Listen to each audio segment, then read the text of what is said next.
Tell me a little bit about what the importance of being here today and the message that you're hoping to deliver to young coaches, young players about the game of basketball. Absolutely. You know, Boston is unique. And I think sometimes we fail to realize how unique it is. So what this allows us to do is to customize an experience for our coaches, our youth coaches, as well as folks who are looking to build leadership skills, expand their sort of like acumen, and develop under like the guise and support of others who have done the most critical work in their journey. And it's sort of like now you're able to like streamline the work of like developing the youth and making sure they're successful, and then while also pulling others up at the same time. So I always tell people, no matter who I work with, I'm always training somebody to take my job, whether it's being a coach, whether it's my job now, even being a father. I'm trying to train my son to be a better father than I was. So that's where we are. So much about today too is not just about like what happens on the like inside the court, right? Like right. What on the court, but like how can the game of basketball like bring you a career, or bring you a chance to coach? So much more. Like how can basketball bring so much to people in so many ways? You know, if you look at my journey, 5 years ago I retired from coaching basketball because I wanted to make the world bigger for our kids, and I wanted to make the world bigger for much more kids. That's what landed me an administrative role, executive administrative role in BPS.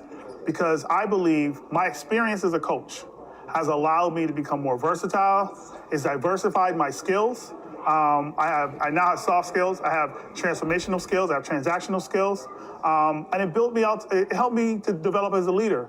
And the evolution of a coach is something that's insane, right? You're the psychologist.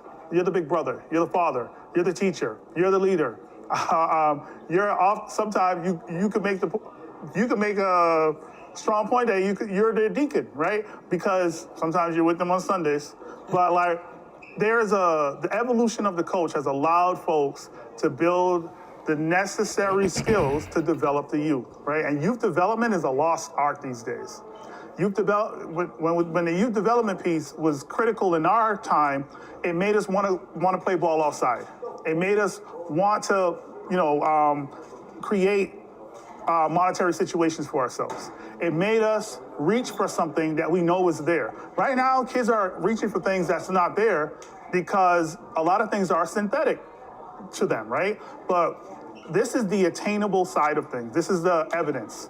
We're in a world of like technology and evidence-based learning. This is the evidence, right?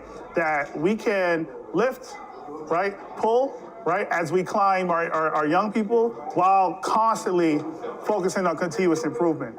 And continuous improvement is something that is much needed in our community. Like focusing not just on, there's no mountaintop for success, but for some reason there's this mindset that there is, and it's not. We have to always focus on getting better, especially the adults. Why was it so important to hold it here, right in the heart of Boston? I mean, come on, like we're in this is the heart of Boston. This is our Madison Square Garden, right?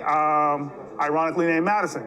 So like being here where it's number one accessible, a lot of history has happened here. A lot of history has happened here for me, and it wasn't even my home gym when I was coaching. But advancing to the Matadome was always something that's in the thoughts and minds of all of our coaches. You get here, you have a chance to be seen by the city.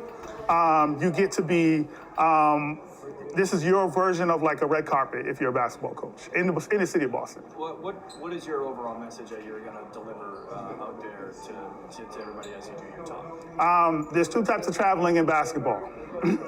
One the kids do, which is the turnover, so don't do that, right? And the second one is relationships that the coaches do, that travels. Who you are as a player is who you will be on the court. You know, if you're on a 2-on-1, or if you're a 2-on-none, and you got 12 points and the guy who's trailing is already 0 for 3, and you don't give him the ball for the finish to get his confidence, you're probably not sharing that level of level of knowledge off the court.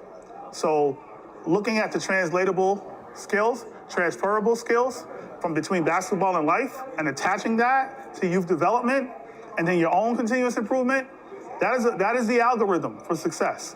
And a lot of times the psychology of a coach could really help people evolve into other places. Like even being around sports, even, you know, you guys can't see the cameraman, but he was around sports and he decided to be around enough folks where he felt like he'd have enough knowledge in a space where he could develop and learn himself. And now look what he's doing today, you know? I want to ask you because I've asked everybody else's question, where would you be without the game of basketball? I would probably be in jail. To be straight up with you, if not jail, I will be, the best case scenario, I would have been helping a small group of kids, you know, doing the youth development side. But like now, because of basketball, there's no neighborhood in Boston I can't go into. I'm removed from coaching here and being an educator in the school, but every time I run into a kid who is having a hard time or dysregulated, all I got to do is ask him enough questions, or ask her enough questions. I may know an aunt, I may know a cousin, I may know a stepdad, a father, somebody. And right there, that validates me in their mind, so now I can start moving them the way I want to. So yeah, without basketball, I'm either dead or helping 6 kids. This organization itself, like how are you helping it kind of grow? Like, do you have a role in what they're doing? Well, you know, Cory Rulak and I, we went to college, so we used to call him old school. And I think all of us have a role when it comes to anything that serves the kids.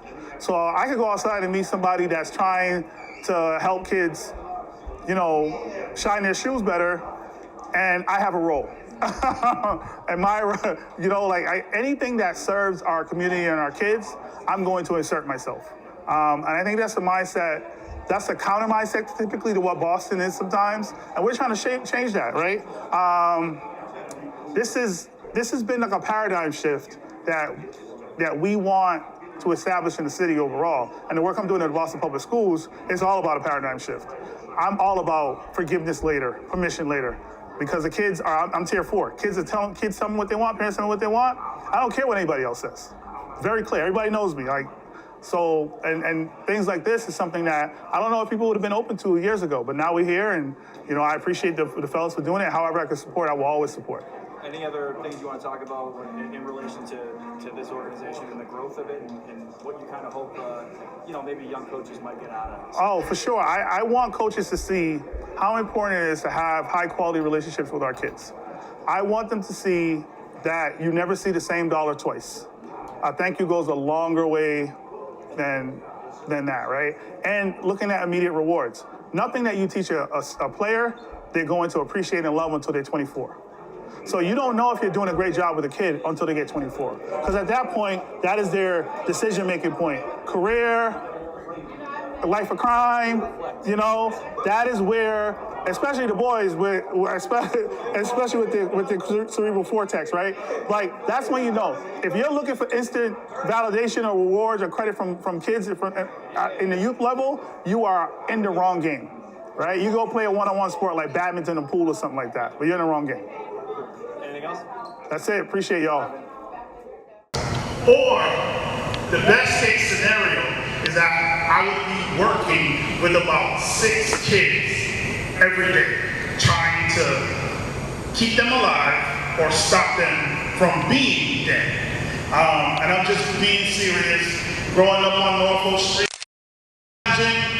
but basketball. Am I too loud for the mic? It's okay, right? So, for the coaches in here, I want you to understand a couple, and I'm gonna just leave there, right? You have to have the, right? It's basketball time, right? You have to have the ability to pivot. The kids and the team, right? So if you're an adaptive leader, you have to be you have to constantly diagnose. And I slept like that for a week. Didn't care, couldn't nobody tell me nothing, right? So that's the reason, and developing a reason, and keeping a reason why you go to college. So let's get to the technical side before I'll end with some gems, some philosophy, but I know folks come to these clinics and you want to see the technical side. Everybody at some point struggles with a 2-3. But what if we bit into the 2-3 algorithm, right? If we could take down the 2-3 zone, when you hit 7 threes in a row or go 7 for 9 and you're feeling happy, but then you go 0 for 13 because you think that you're beating this 2-3.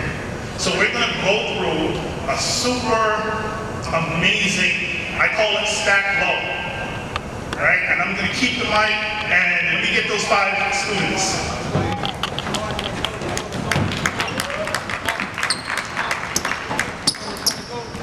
Be humble enough to tell them the reality of how you were raised.